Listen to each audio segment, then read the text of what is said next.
छत्तीसगढ़ में के सुकमा में नक्सलियों के बिछाए प्रेशर आईडी की चपेट में आने से एडिशनल एसपी आकाश राव गरपुंजे शहीद हो गए। रायपुर स्थित आकाश के घर शोक का माहौल है। 2 दिन बाद आकाश अपनी बेटी का जन्मदिन मनाने के लिए आने का उन्होंने वादा किया था, लेकिन पहुंचने से पहले दुखद खबर उनके घर वालों तक पहुंची। नक्सल विरोधी अभियान के तहत लगातार सुरक्षा बलों को मिल रही सफलता के बीच आज एक बड़ा नुकसान भी सुरक्षा बल के जवानों को उठाना पड़ा है। सुकमा के कोंटा में आईडी की चपेट में आने से एडिशनल एसपी आकाश राव गिरपुंजे का शहीद हो गए हैं और रायपुर में उनके निवास स्थान पर हैं हम लोग इस वक्त। तो लगातार लोगों के आने जाने का सिलसिला जारी है। परिस्थितियां ऐसी नहीं हैं कि मैं अंदर की तस्वीरें दिखा पाऊँ, क्योंकि परिवार में कई सदस्य ऐसे हैं जो बताया जा रहा है जिनको अभी तक उनकी शहादत की जानकारी नहीं है।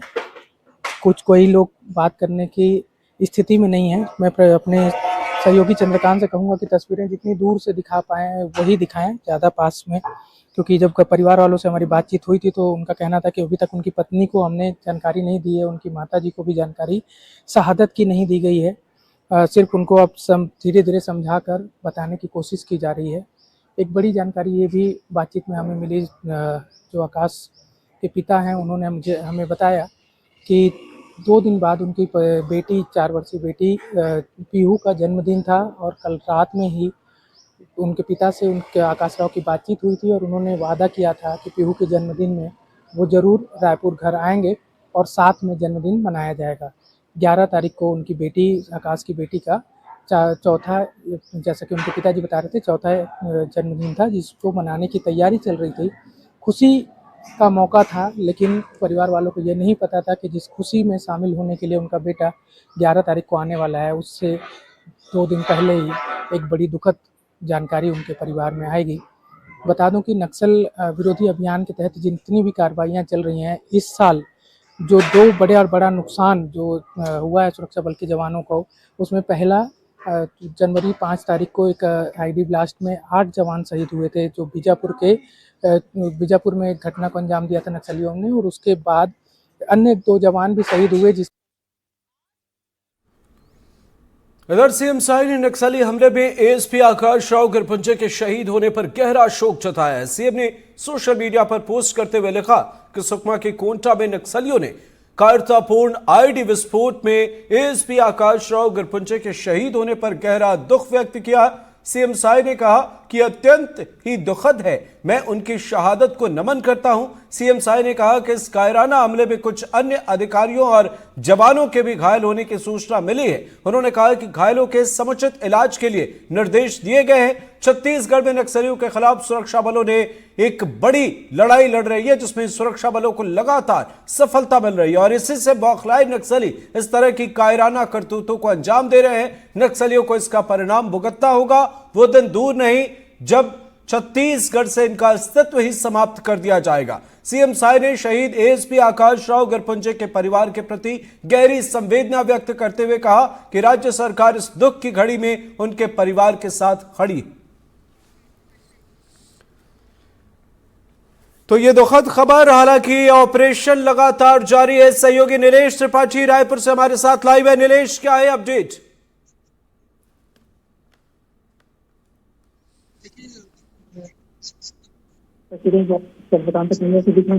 हालांकि बहुत पास से तस्वीरें दिखा पाना अभी भी संभव नहीं है। उनकी पत्नी और माँ जो उनको अब जानकारी दे दी गई है उनकी शहादत की। कुछ देर पहले तक जानकारी नहीं दी गई थी, अब दे दी गई है। कुछ देर में जो शव है, पार्थिव शरीर जो है वो घर पर लाने की तैयारी की जा रही है।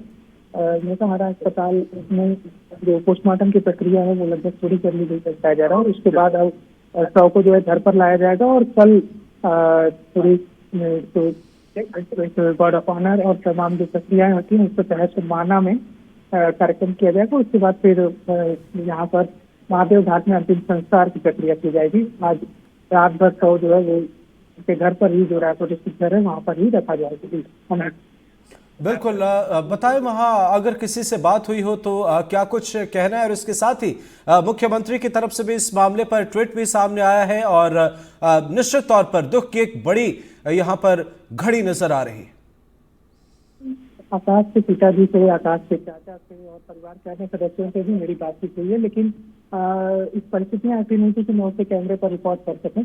लेकिन बातचीत हुई और बातचीत में उन्होंने कई सारी जानकारियां दी। उनके आकाश के पिताजी ने बताया कि कल रात में ही 10 साढ़े 10 बजे के आसपास, 11 बजे के आसपास आकाश से उनकी बातचीत हुई थी और उन्होंने वादा किया था कि वो घर आएंगे, क्योंकि बिटिया का जन्मदिन है। बिटिया का दूसरा जो चौथा जन्मदिन है वो घर पर मनाना है। 11 जून को उनकी बेटी पीहू का जन्मदिन था, जो छोटी बेटी है उनकी। उनका एक और बच्चा है, बेटा है, जो पीहू से 2 साल बड़ा है। और इसके अलावा और जानकारी ये भी निकल कर आई कि साल 2012-13 की परीक्षा में जो APSC हुई थी, उसमें राज्य पुलिस सेवा के लिए फर्स्ट अटेम्प्ट में ही आकाश का चयन हुआ था। इससे पहले वो बैंक में पीओ थे, यूको बैंक में पीओ से बैंक का जॉब छोड़कर वे पुलिस ज्वाइन किया था उन्होंने। और लगातार अलग अलग जिलों में काम करने के बाद पिछले लगभग 1 से 1.5 साल से वो सुकमा में पदस्थ थे। और लगातार जब बातचीत घर वालों से होती थी तो वो बताते थे कि मेरा काम ही जो है वो मेरी पहचान बनेगा, क्योंकि सुकमा में मैंने कई सारे नए कैंप जो है खुलवा दिए हैं अपने कार्यकाल के दौरान। तो ये सारी बातें जो है वो अपने परिवार वालों से वो साझा किया करते थे। इनके मौसा ससुर से भी हमारी कैमरे पे बातचीत हुई है, थोड़ी देर में भी बातचीत आएगी। उन्होंने भी ये बात कहा कि काफी मिलनसार और लोगों की मददगार प्रवृत्ति के थे आकाश राव, और इस वजह से ही सारे लोग जो जिनको भी सूचना मिली वो घर पहुंचने का सिलसिला उनका जारी है। घर में बाकी अन्य सदस्यों से भी कैमरे पर बातचीत करने की अभी परिस्थिति नहीं बनी, इस वजह से हम लोगों ने बातचीत नहीं की। लेकिन बाकी जो है सब लोग पहुंचने का सिलसिला जारी है। प्रशासन की ओर से भी लोग पहुंचे हुए हैं, पुलिस की ओर से भी पहुंचे हुए हैं।